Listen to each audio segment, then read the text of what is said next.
¿Alguna vez te has preguntado si el compostaje es realmente un invento moderno? A menudo miramos esos pulcros cubos de plástico en nuestros patios traseros y asumimos que son la solución verdaderamente nueva para convertir los restos de cocina en tierra rica. Pues bien, la verdad es casi la contraria. Mucho antes de los contenedores de compost, mucho antes del plástico y mucho antes de que existiera la idea de un sistema formal de compostaje, los agricultores de todo el mundo ya estaban creando algunos de los suelos más ricos que la tierra haya visto jamás, y lo hacían de una manera que puede sorprenderte. No volteaban pilas, no medían proporciones y no compraban artilugios ni herramientas. Lo que hacían era simplemente crear capas, capas de paja, hojas, ramas, restos de comida e incluso pescado, dejando que la naturaleza hiciera lo que mejor sabe hacer. Desde los antiguos agricultores que enterraban un solo pez bajo una planta joven de maíz hasta los silenciosos hábitos de compostaje de George Washington en su propia granja, desde los reyes y reinas que comprendían la sagrada importancia de la tierra fértil, hasta los impresionantes montículos de Hügelkultur de las antiguas granjas europeas, estas personas estaban creando un suelo oscuro, rico y desmenuzable mucho antes de que nadie pronunciara las palabras contenedor de compost. Y algunas de sus historias te harán decir, espera, ¿hicieron qué? En un momento dado de la historia, una reina egipcia llegó a declarar a la lombriz de tierra animal sagrado, tan importante para la fertilidad del suelo, que dañar a una se consideraba una ofensa grave. ¿Por qué? Porque comprendía algo que a menudo olvidamos hoy. El suelo sano no lo fabrican las herramientas, lo fabrica la vida. En este viaje vamos a redescubrir cómo nuestros antepasados creaban su suelo, no con máquinas o soluciones compradas en tiendas, sino con simples capas de materia orgánica que se transformaban lentamente en el medio de cultivo más rico imaginable. Y al final es posible que te encuentres haciéndote una pregunta que muchos jardineros nunca se plantean. ¿Realmente necesitamos contenedores de compost o simplemente nos hemos alejado de los métodos silenciosos y potentes que los agricultores utilizaron durante miles de años? Empecemos. La mayoría de nosotros pensamos en el compostaje como una tendencia ecológica moderna, algo que apareció solo después de que los jardineros empezaran a preocuparse por los vertederos, los residuos plásticos y la sostenibilidad. Pero si nos remontamos a la historia de la humanidad, aparece una historia muy diferente. Los arqueólogos creen ahora que algunos de los primeros agricultores de la Tierra ya hacían compost hace más de 12.000 años. En las Islas Británicas, los restos de antiguos campos muestran que los agricultores de la Edad de Piedra en lo que hoy es Escocia enriquecían su suelo con materia orgánica descompuesta. Imagínatelo por un momento. Personas que no tenían herramientas de metal, ni lenguaje escrito, ni aldeas permanentes, pero que sabían cómo alimentar su suelo. Y no transportaban el compost en cubos, ni hacían pilas ordenadas detrás de la choza. No, estos primeros agricultores creaban su suelo justo donde plantaban. Recogían cualquier resto orgánico que tuvieran, hierba, fibras vegetales, desechos animales, y dejaban que se pudriera directamente en el campo. Luego sembraban las semillas en esa capa blanda, cálida y en descomposición. En otras palabras, lo que muchos jardineros llaman hoy jardinería de lasaña o compostaje en láminas, puede ser en realidad uno de los hábitos agrícolas más antiguos de la humanidad. Y esto no ocurría solo en Europa. En todo el mundo antiguo, las primeras civilizaciones descubrían la misma verdad. Los residuos orgánicos no son residuos en absoluto, son el comienzo de un nuevo suelo. Alrededor del año 2300 a.C. en Mesopotamia, unas tablillas de arcilla de la época del rey Sargón describen a agricultores mejorando sus campos con materia orgánica descompuesta. Estas tablillas son los documentos escritos sobre compostaje más antiguos que se han encontrado jamás. 1000 años después, los romanos perfeccionaron la práctica. En el año 160 a.C., el escritor romano Catón el Viejo explicó cómo los agricultores mezclaban el estiércol de cabras, ovejas y vacas con paja, cáscaras, hojas de roble y restos de plantas para crear potentes montones de compost. Los romanos incluso experimentaron con diferentes métodos, esparciendo el estiércol directamente en los campos, apilando estercoleros fuera de la ciudad o empapando paja en estiércol líquido para crear un fertilizante rico en nutrientes.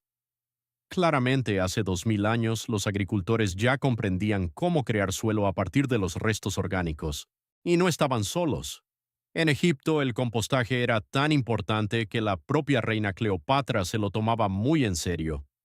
Reconoció que las lombrices de tierra eran esenciales para la fertilidad del suelo, tan esenciales, de hecho, que las declaró sagradas. Estaba prohibido sacar lombrices de Egipto bajo pena de muerte. Piénsalo, una monarca de la antigüedad protegiendo a humildes gusanos porque comprendía que sin ellos el suelo y el reino colapsarían. En toda Asia, la historia continúa. Los antiguos agricultores chinos e indios hacían compost miles de años antes de la agricultura moderna, mezclaban estiércol con paja, enterraban residuos orgánicos en el suelo y reciclaban casi cada resto de material vegetal y animal. Los agricultores chinos dragaban el lodo de los canales, lo secaban, lo apilaban en capas con estiércol y dejaban que se descompusiera durante el invierno. En primavera se convertía en un humus denso, oscuro y rico en nutrientes, listo para los campos.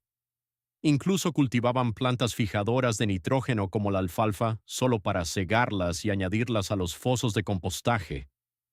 Cuando el agrónomo estadounidense F. H. King viajó por Asia a principios del siglo XX, se quedó asombrado. Escribió en Farmers of 40 Centuries que los agricultores asiáticos habían perfeccionado un sistema de ciclo cerrado que devolvía cada nutriente posible al suelo, y sin embargo, mientras Asia y Europa perfeccionaban el compostaje, otro grupo en el otro lado del mundo desarrollaba métodos igual de brillantes. Los pueblos indígenas de las Américas, mucho antes de que llegaran los europeos, comprendían algo que sorprendió a los primeros colonos. Varias tribus, como los iroqueses, enseñaron a los colonos a enterrar un pequeño pez bajo cada semilla de maíz. A medida que el pez se descomponía, alimentaba a la joven planta durante semanas. Era compostaje subterráneo. También practicaban la estratificación superficial. Esparcían hojas, hierba, plantas secas y restos de cosechas por sus campos y luego cubrían el material con un poco de tierra. Con el tiempo, esas capas se descomponían exactamente donde estaban, formando nuevos horizontes de tierra oscura y rica.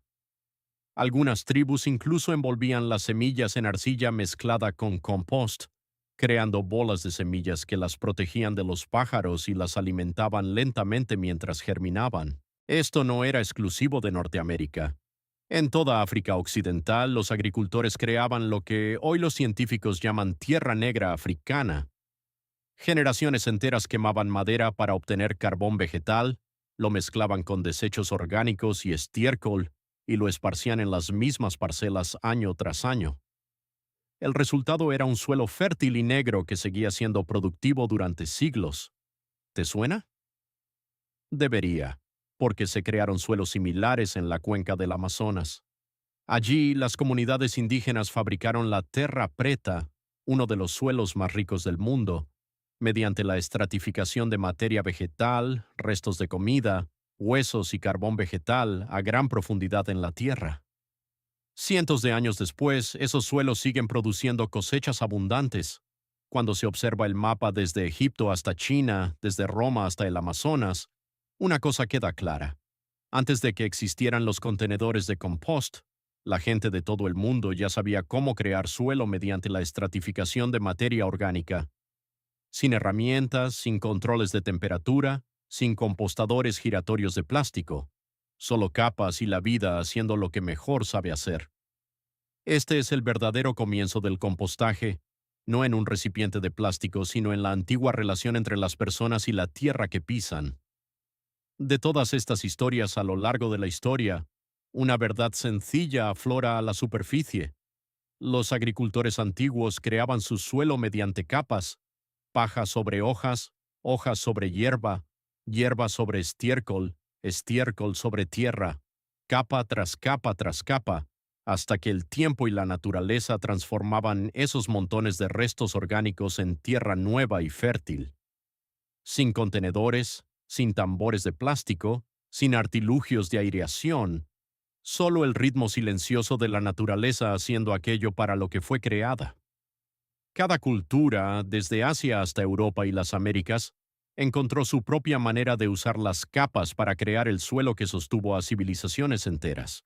Mucho antes de que se inventara el primer contenedor de compost, los agricultores confiaban en algo increíblemente sencillo: la pila de compost al aire libre.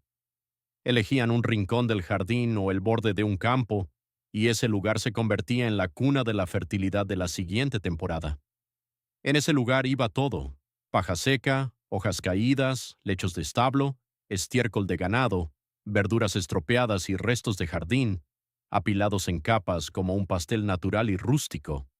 Una capa de paja seca o materia vegetal para el carbono, una capa de estiércol fresco o hierba verde para el nitrógeno, y luego un ligero espolvoreo de tierra o cenizas para controlar el olor, mantener a raya las plagas y retener la humedad en su sitio.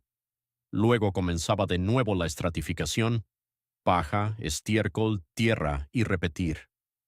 A lo largo de generaciones, los agricultores descubrieron una especie de proporción áurea: 3 partes de material seco rico en carbono por una parte de material verde rico en nitrógeno.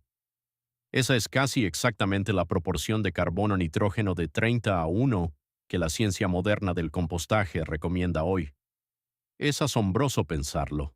Personas sin microscopios, sin libros de texto agrícolas y sin termómetros de compost lograban el mismo equilibrio de nutrientes que celebran hoy los investigadores.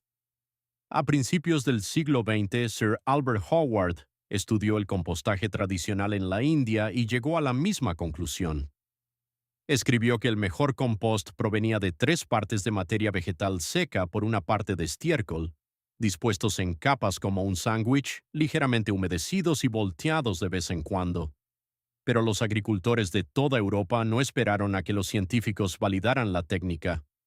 Construyeron enormes pilas abiertas a lo largo de los bordes de sus campos, que a veces alcanzaban el 1,5 metros de altura. Dejadas a la intemperie bajo la lluvia, la escarcha y la nieve, estos rústicos montones eran los motores silenciosos de la agricultura del viejo mundo. Aunque por fuera parecían descuidados, por dentro transformaban los desechos en lo que los agricultores llamaban oro negro. Estas pilas se iniciaban en otoño y se dejaban madurar durante el invierno. En primavera se habían descompuesto en un compost oscuro y desmenuzable, listo para ser esparcido por los campos antes de la siembra. Sí, había inconvenientes. Necesitaban espacio, podían oler y a veces atraían moscas, pero los antiguos agricultores eran astutos. Esparcían una fina capa de tierra o cenizas sobre cada capa fresca.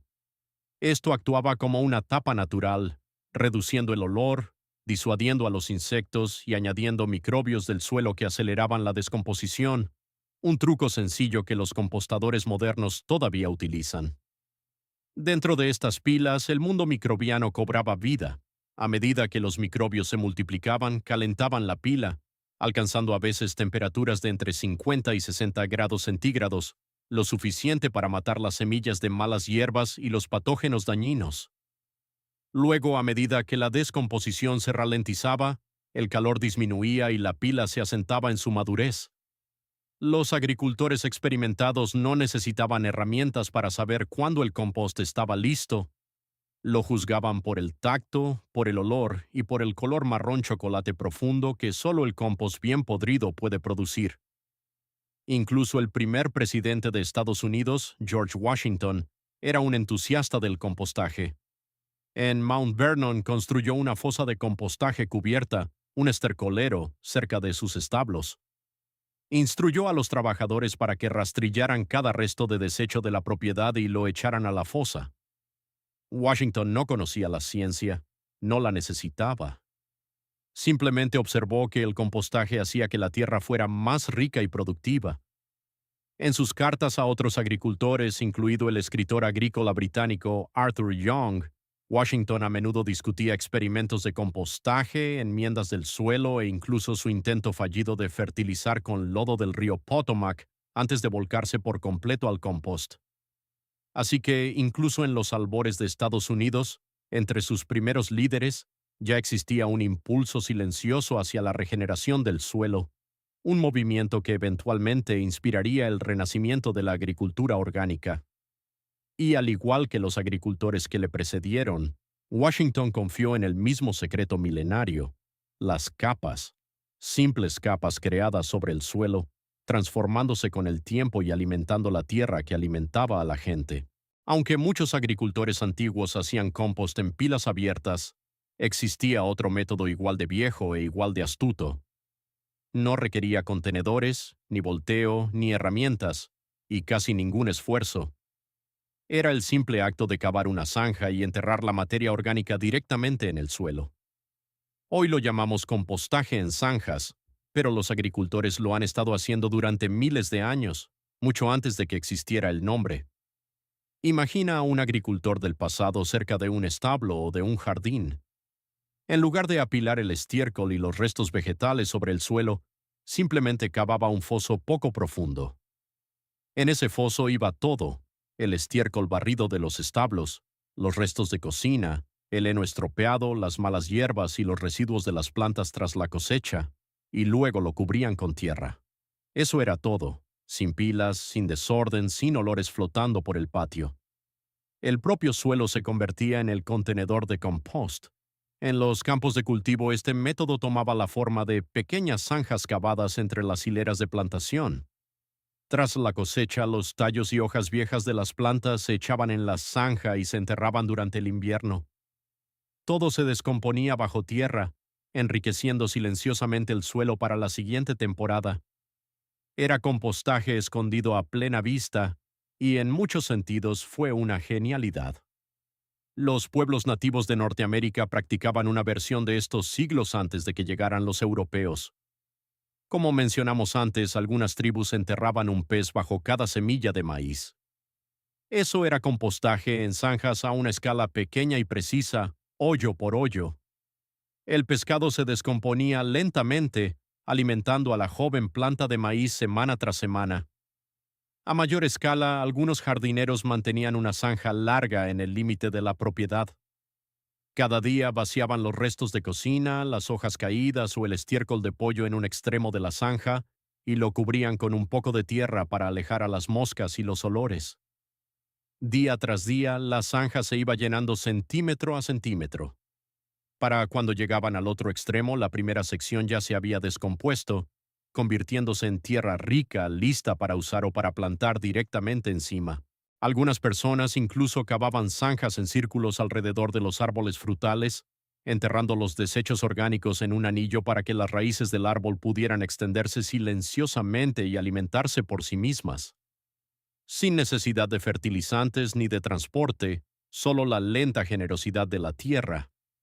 Un jardinero bromeó una vez: todo el mundo piensa que el compostaje significa gestionar un sistema, pero con el compostaje en zanjas no hay nada que gestionar, y el suelo se crea igual. Esa es la belleza. Cavas, echas y cubres. La naturaleza se encarga del resto. El compostaje en zanjas también resuelve un problema que frustra a muchos jardineros modernos: los animales y los insectos. Al estar todo enterrado, los roedores, las moscas y las plagas tienen mucho menos interés. Y como solo añades un poco de material cada día, la proporción entre verdes y marrones se equilibra sola con el tiempo.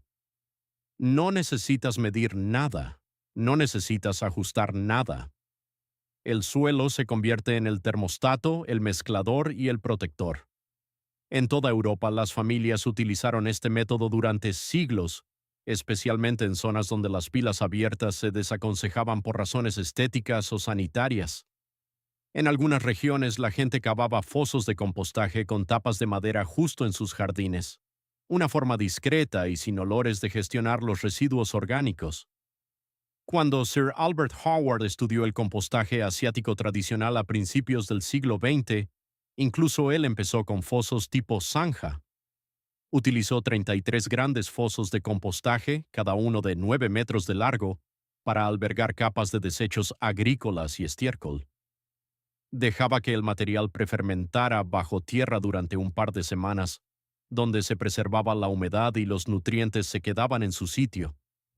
Solo entonces sacaba el material y construía pilas sobre el suelo para el compostaje final.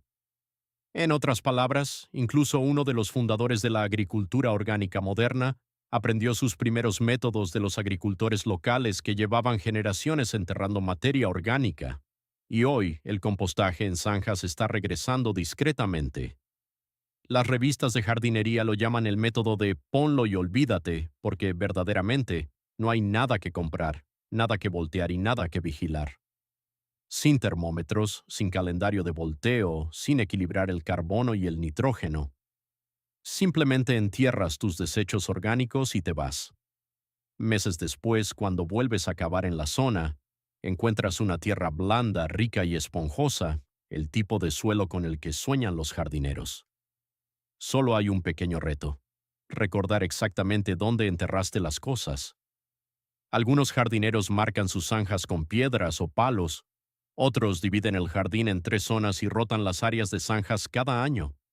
Se convierte en parte del ritmo del jardín, y aquí hay un efecto secundario hermoso que mucha gente no espera. El compostaje en zanjas afloja y airea suavemente el suelo cada vez que cavas la zanja, lo que significa que, con el tiempo, tu jardín cambia de forma natural hacia un sistema sin labranza, uno que protege a los microbios, fomenta las lombrices de tierra y crea una fertilidad permanente. Al final, el compostaje en zanjas es la prueba de algo profundo y eterno.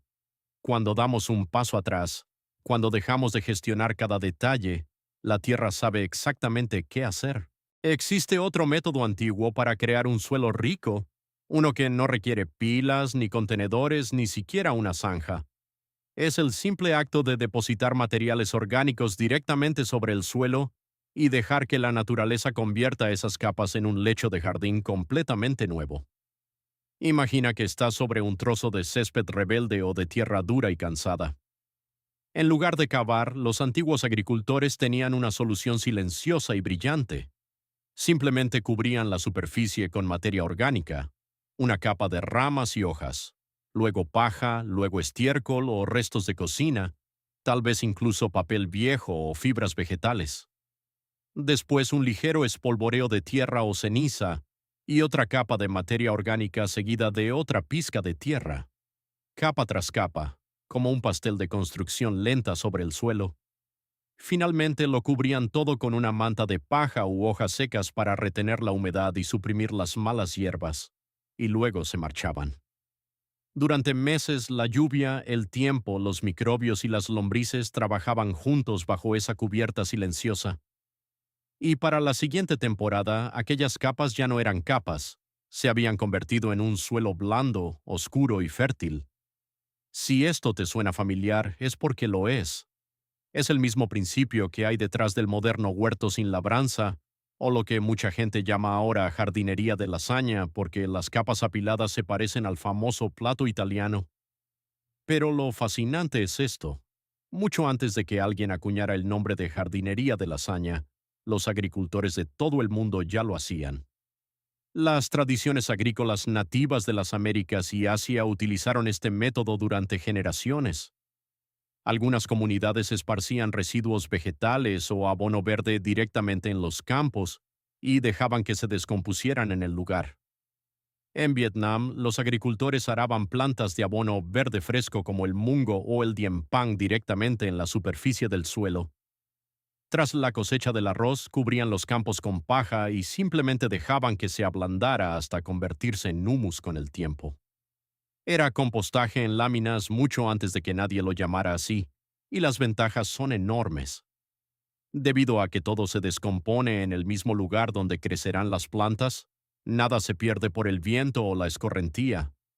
Los nutrientes se quedan exactamente donde se necesitan, y a medida que las capas se descomponen, atraen lombrices, hongos e innumerables microbios beneficiosos.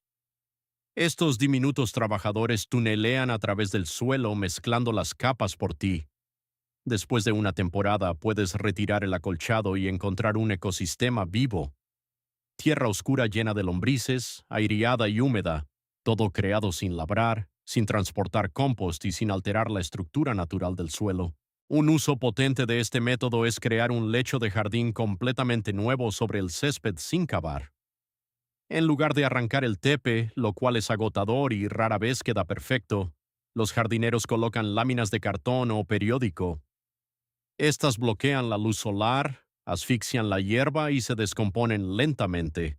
Luego vienen las capas: hojas, paja, estiércol, restos de cocina, astillas de madera o cualquier material orgánico disponible. Sobre esto va una capa final de acolchado y, en cuestión de meses, la hierba desaparece, el cartón está medio comido por las lombrices y un nuevo lecho de jardín fértil queda listo para plantar. Sin sudor, sin malas hierbas, sin maldecir las raíces rebeldes. No es de extrañar que la gente llame a la jardinería de lasaña jardinería para perezosos. Pero la verdad es que es jardinería para gente inteligente, una jardinería que trabaja con la naturaleza en lugar de contra ella. Como todo sistema vivo, el compostaje en láminas funciona mejor con equilibrio. Una regla general sencilla es 2 partes de materiales marrones ricos en carbono, como hojas secas o paja, por cada parte de materiales verdes ricos en nitrógeno, como recortes de césped fresco o restos de cocina, humedeciéndolo ligeramente hasta que se sienta como una esponja escurrida. Pero incluso así, este método es generoso. Si hay demasiados marrones, simplemente se descompone más despacio. Si hay demasiados verdes, se compacta o huele un poco.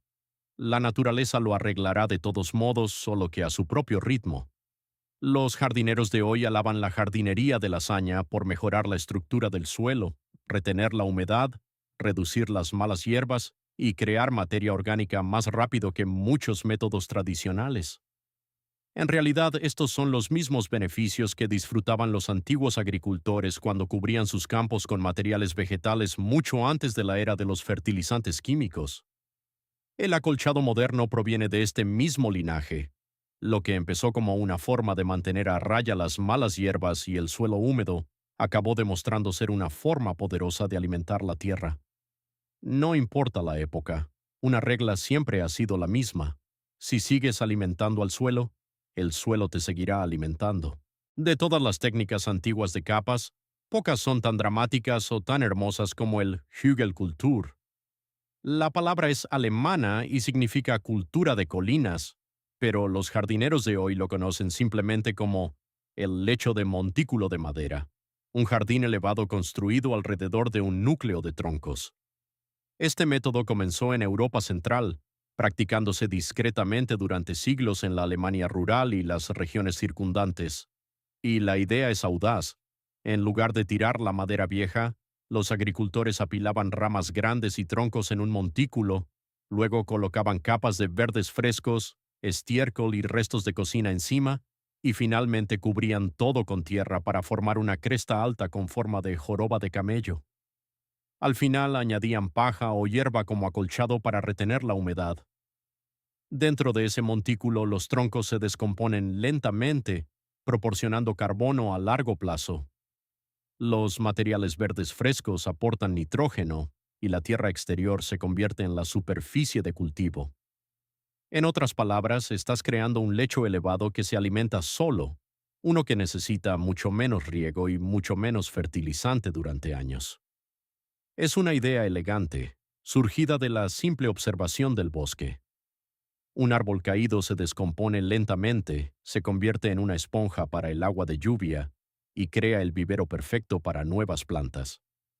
Así que los agricultores centroeuropeos pensaron, ¿por qué no recrear eso mismo en el huerto?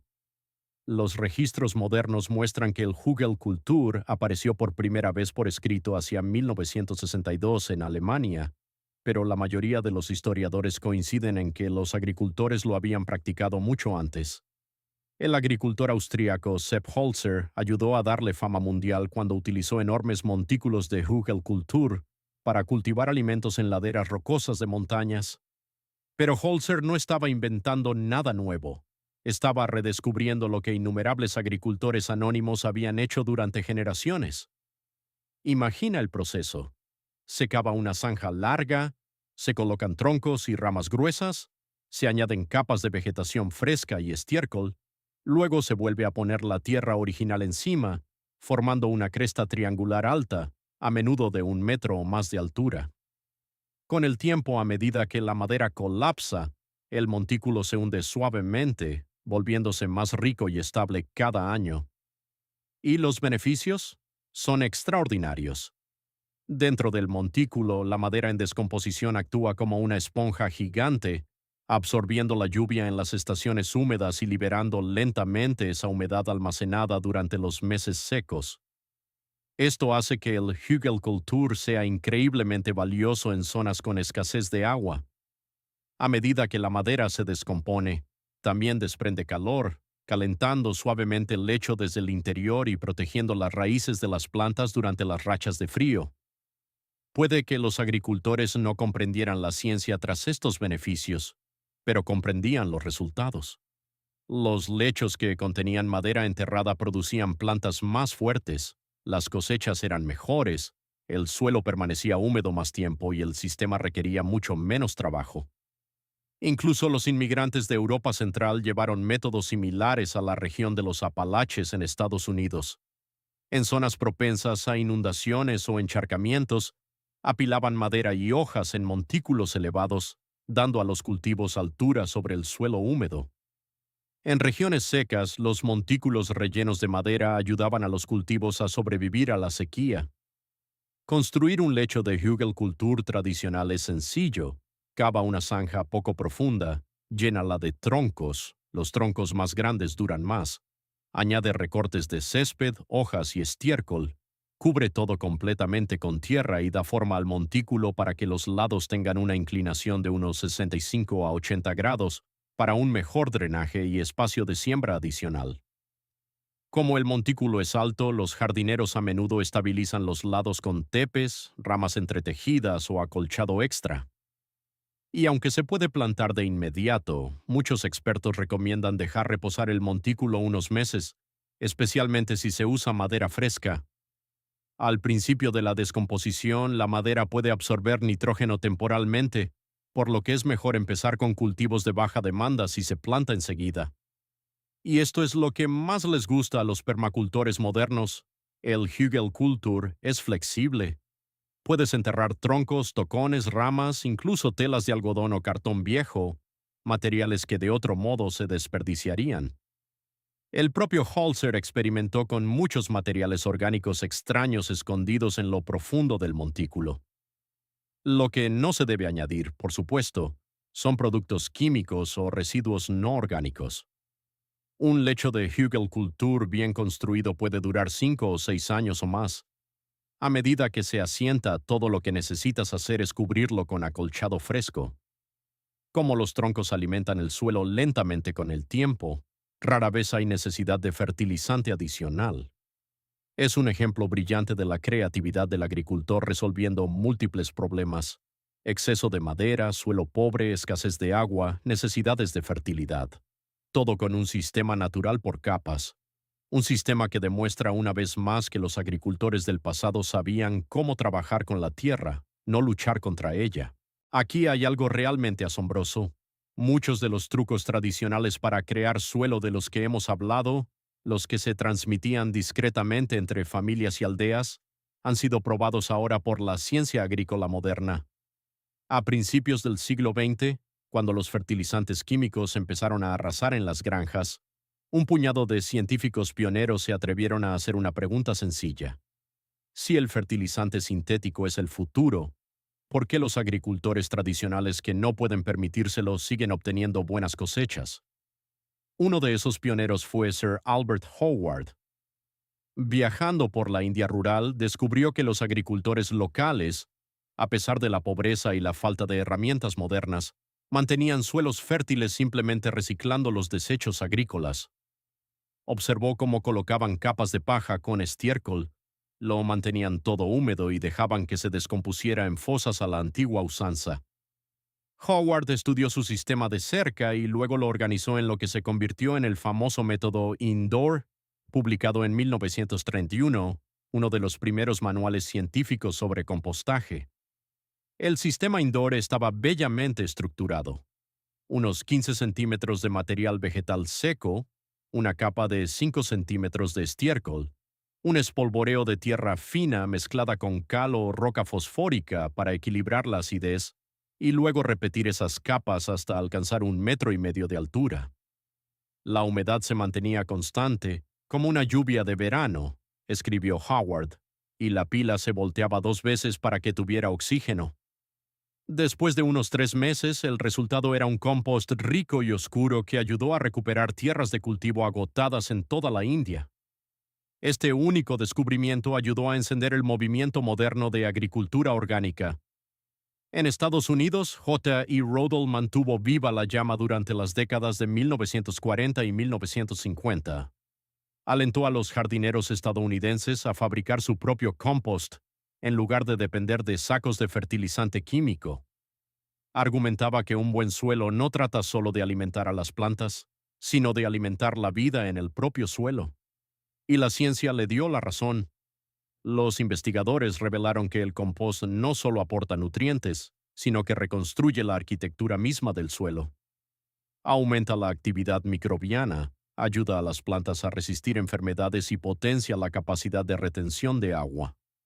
Los fertilizantes químicos pueden alimentar las cosechas, pero el compost alimenta el ecosistema que mantiene vivas las cosechas, y aquí es donde las cosas se ponen realmente fascinantes. Muchas prácticas populares misteriosas del pasado resultaron tener bases científicamente sólidas. Por ejemplo, los antiguos agricultores que añadían ceniza de madera o carbón vegetal a su compost no estaban adivinando. Estaban creando, sin saberlo, biochar, una forma estable de carbono que mejora la fertilidad del suelo y la retención de humedad. Durante décadas, esto es exactamente lo que hizo que las tierras negras africanas y la terra preta amazónica fueran tan legendarias. Generaciones de familias quemaron y enterraron materia vegetal, huesos y carbón vegetal, creando algunos de los suelos más ricos de la tierra.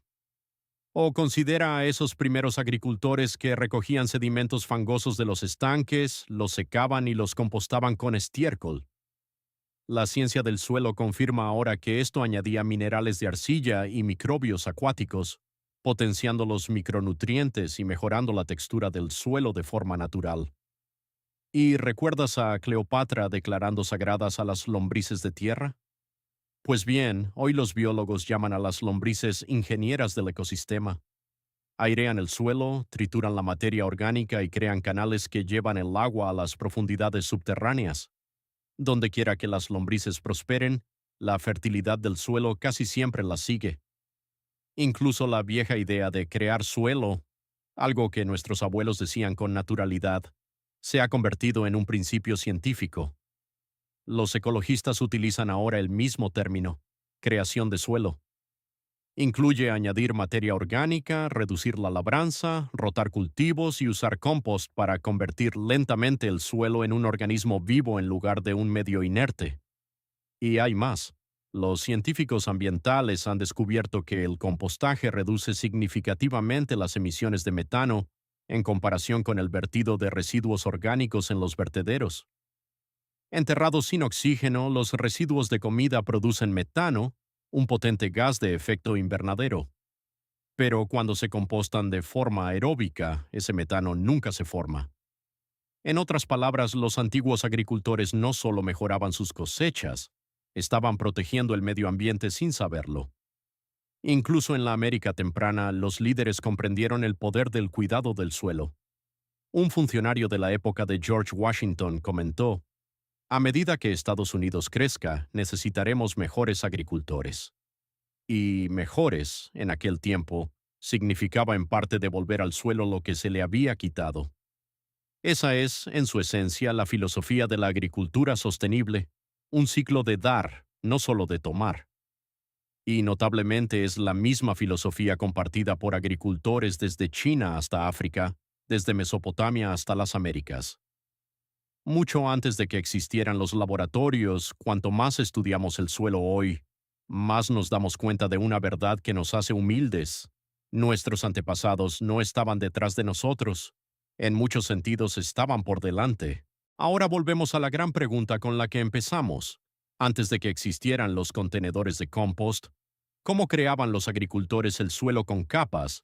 Y realmente necesitamos contenedores hoy en día. Lo creas o no, este es uno de los debates más encendidos en el mundo de la jardinería actual. Por un lado están los creyentes en el contenedor moderno, Personas que dicen que los compostadores de plástico, los tambores giratorios y los sistemas cerrados hacen que el compostaje sea más rápido, pulcro y limpio. Argumentan que estos recipientes mantienen alejadas a las plagas, retienen mejor el calor y evitan los olores. En espacios urbanos reducidos, los contenedores pueden parecer un salvavidas. Todo queda contenido, organizado e invisible para los vecinos curiosos. Por otro lado están los tradicionalistas, el grupo de deja que la naturaleza trabaje. Argumentan que la naturaleza ha estado haciendo compost durante millones de años sin necesidad de un contenedor, y que las pilas al aire libre, las zanjas y el compostaje en láminas por capas crean un suelo más rico y biológicamente activo que cualquier recipiente. Entonces, ¿quién tiene razón? Veamos ambas partes. Los contenedores de compost modernos sí ofrecen ventajas reales. Mantienen las cosas ordenadas, lo cual es importante si vives en un vecindario donde una pila de compost suelta podría llamar la atención. Retienen bien la humedad, atrapan el calor y pueden terminar un lote en solo 1 o 2 meses, en comparación con los 4 a 6 meses de las pilas al aire libre. Reducen los olores, limitan las moscas y, si el contenedor tiene una base de malla, bloquean por completo a los roedores. Para los principiantes, tener un contenedor con instrucciones es como tener ruedas de entrenamiento. Les enseña proporciones, niveles de humedad y calendarios de volteo. Pero los compostadores veteranos suelen sonreír y decir, un contenedor no hace buen compost, los buenos ingredientes sí. Y tienen razón. Si tu mezcla está demasiado húmeda, demasiado seca, demasiado verde o demasiado marrón, no importará si está dentro de un contenedor o en medio del jardín. Por el contrario, si tus materiales están bien estratificados, lo suficientemente húmedos y con un equilibrio suave de verdes y marrones, el compost se descompondrá maravillosamente incluso sin contenedor. Por eso muchos jardineros orgánicos experimentados prefieren las pilas abiertas o el compostaje en zanjas. Es sencillo, es natural y confía en los mejores socios de compostaje de todos, las lombrices de tierra y los microbios del suelo. Su argumento es convincente.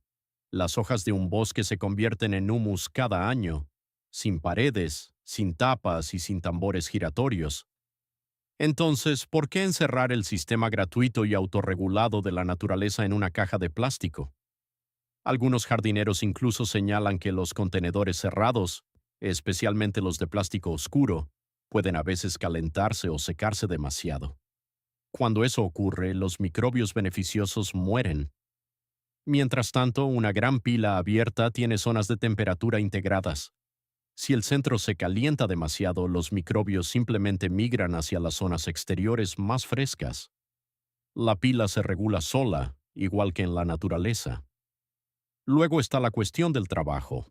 Los defensores de los contenedores suelen presumir de lo fácil que es hacer girar un tambor de compost un par de veces por semana.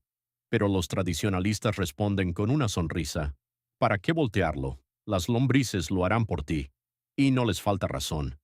El compostaje en zanjas, el viejo método de enterrar restos de cocina y desechos agrícolas en una zanja poco profunda, requiere 0 volteos.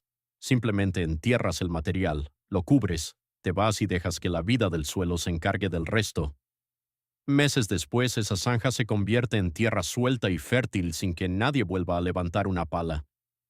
Para las personas mayores, las familias ocupadas o cualquier persona con fuerza limitada, este estilo de manos libres puede resultar más accesible que cargar con un pesado contenedor de compost o hacer girar un tambor lleno. Por supuesto, el compostaje abierto tiene sus desventajas. En zonas con muchos roedores o fauna salvaje, una pila expuesta puede convertirse en un buffet nocturno.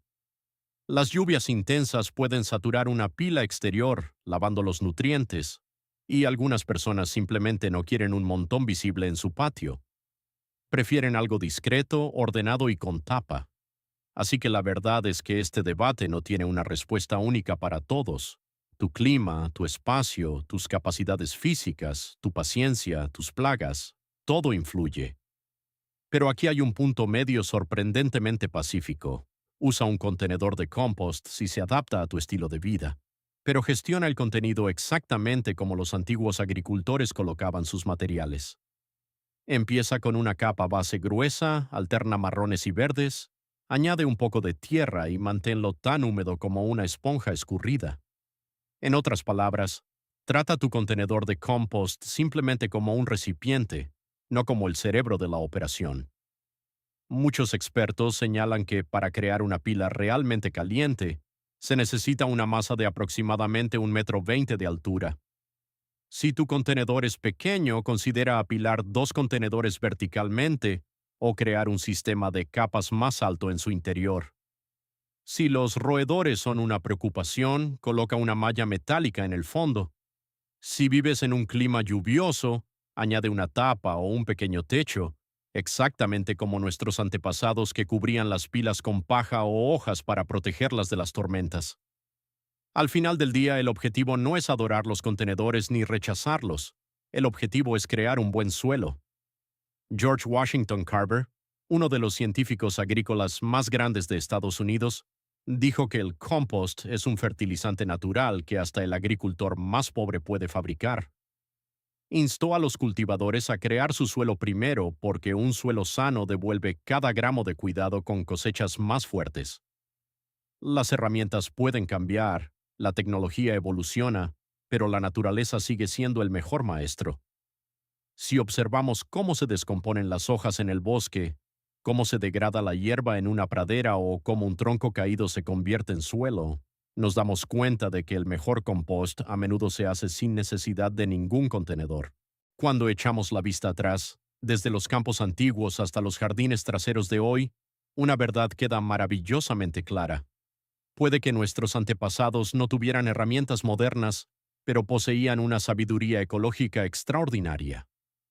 Comprendieron el ciclo de la vida mucho antes de que la ciencia le diera nombre. Las plantas extraían nutrientes del suelo, sus hojas volvían a la tierra, y el suelo alimentaba a la siguiente generación de cultivos. Al crear capas de materia orgánica, pilas de paja en el corral, zanjas detrás de la casa, mantos de acolchado en los campos, los agricultores mantuvieron su tierra fértil durante siglos sin productos químicos, sin contenedores de plástico y sin herramientas complicadas. Esas capas de humus alimentaron literalmente a las civilizaciones que alimentaron al mundo. La historia de antes de que existieran los contenedores de compost no trata solo de jardinería, es un recordatorio de lo que sucede cuando trabajamos con la naturaleza en lugar de intentar controlarla. Y hoy, mientras nos enfrentamos al cambio climático, la erosión del suelo y la desaparición de la fertilidad, estas viejas técnicas no parecen primitivas, sino visionarias. Métodos como el compostaje en zanjas, el acolchado en láminas y el Hugelkultur están renaciendo bajo un nuevo nombre: agricultura regenerativa, una agricultura que restaura el suelo en lugar de agotarlo. Es la prueba de que el pasado no quedó atrás. En muchos sentidos está por delante de nosotros. Y aquí viene lo mejor. Puedes usar estas técnicas antiguas en tu propio patio. ¿No tienes contenedor de compost? No hay problema. Cava una pequeña zanja en un rincón de tu jardín, entierra los restos de cocina de esta semana y cúbrelos con tierra. Vuelve dentro de unos meses y verás que ese trozo de tierra está más suelto, oscuro y rico que el suelo que lo rodea. ¿Tienes un montón de ramas caídas detrás del cobertizo? En lugar de quemarlas, colócalas en la base de un nuevo lecho elevado, añade recortes de césped y tierra, y habrás creado un mini montículo de Hugelkultur que retiene el agua como una esponja. ¿Cansado de luchar contra el mismo trozo de malas hierbas todos los años? Coloca un poco de cartón y luego apila capas de hojas, estiércol y tierra encima. Para la primavera, las malas hierbas habrán desaparecido y tendrás un lecho blando y hermoso listo para plantar. Cada vez que añades una capa de materia orgánica, no solo estás haciendo jardinería, estás alimentando el suelo. Y un suelo sano produce plantas sanas. Puede que nuestros antepasados no hablaran de microbios o proporciones de carbono, pero comprendieron algo profundo: hay que devolver a la tierra lo que se toma de ella. George Washington guardaba cada resto para sus fosas de compostaje. Los agricultores asiáticos recogían cada paja y cada puñado de estiércol para la siguiente temporada. Generaciones enteras confiaron en la misma filosofía sencilla, Nutre el suelo y el suelo te nutrirá a ti. Así que al cerrar este viaje, espero que hayas obtenido no solo conocimientos, sino inspiración. Desde el suelo del bosque hasta tus propios lechos de jardín, la misma magia silenciosa está actuando. El compost, ya sea en un contenedor o en la tierra, nos conecta con miles de años de experiencia humana. Así que prueba una de estas técnicas antiguas en tu jardín. Experimenta, juega y deja que la naturaleza te enseñe lo que ella siempre ha sabido. Te sorprenderá cómo responde tu suelo, cómo se ablanda, se oscurece y vuelve a la vida sin fertilizantes caros ni sistemas complicados. Este es el regalo de nuestro pasado a nuestro presente, una forma de vida más verde, rica y sostenible, empezando por el suelo que pisamos. Si este viaje a través de la historia del suelo ha cambiado tu forma de ver los restos orgánicos de tu cocina o las hojas de tu patio, suscríbete y dale a me gusta al canal. Estamos desenterrando la sabiduría antigua que los sistemas modernos han intentado ocultar. Plantemos juntos las semillas de un futuro más verde. El próximo tesoro de los secretos de la naturaleza se abrirá pronto.